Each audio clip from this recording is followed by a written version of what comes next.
आप सभी का इस वीडियो में स्वागत है। अपनी पिछली वीडियो में हमने यूक्लिड विभाजन प्रमेय का यानी कि यूक्लिड्स डिवीजन लेमा का अध्ययन किया। आज इस वीडियो में हम अंकगणित की आधारभूत प्रमेय यानी कि the fundamental theorem of arithmetic का अध्ययन करेंगे।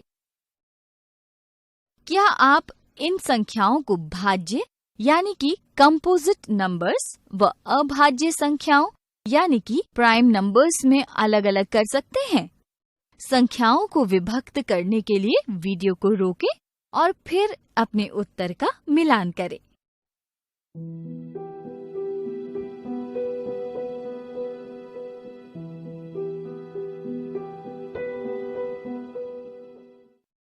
उम्मीद है कि आपका उत्तर सही रहा होगा।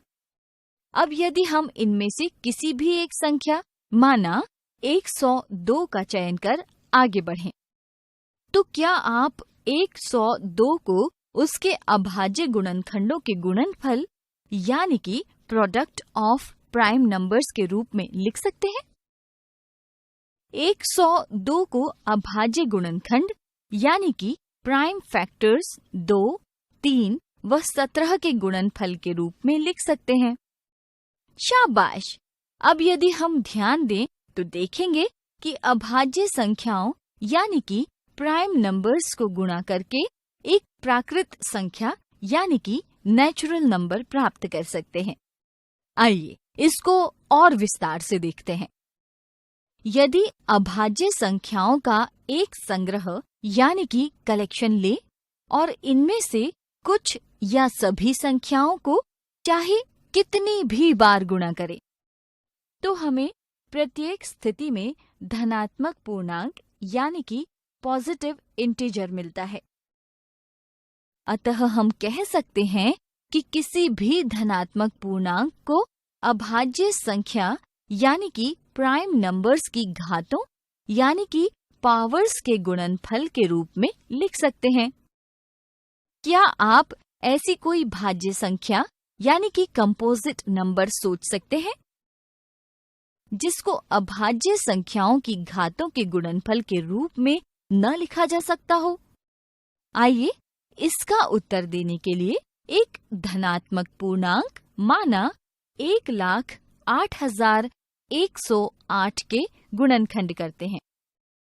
क्या आप बता सकते हैं कि इस संख्या के गुणनखंड कैसे कर सकते हैं? बिल्कुल सही, हम गुणनखंड वृक्ष यानी कि फैक्टर ट्री के प्रयोग से गुणनखंड ज्ञात कर सकते हैं। इस तरह हम 1,08,108 को अभाज्य संख्याओं के एक गुणनफल के रूप में गुणनखंडित कर लेते हैं, जो अभाज्य संख्याओं के घातों के रूप में है। इससे आप क्या अनुमान लगा सकते हैं? इससे हम यह अनुमान लगा सकते हैं कि किसी भी भाज्य संख्या को अभाज्य संख्याओं की घातों के गुणनफल के रूप में लिखा जा सकता है।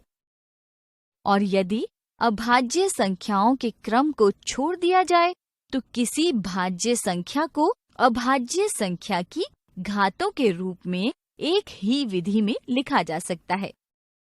आप भी कुछ ऐसी संख्याओं को लेकर इस तथ्य की जांच कर सकते हैं।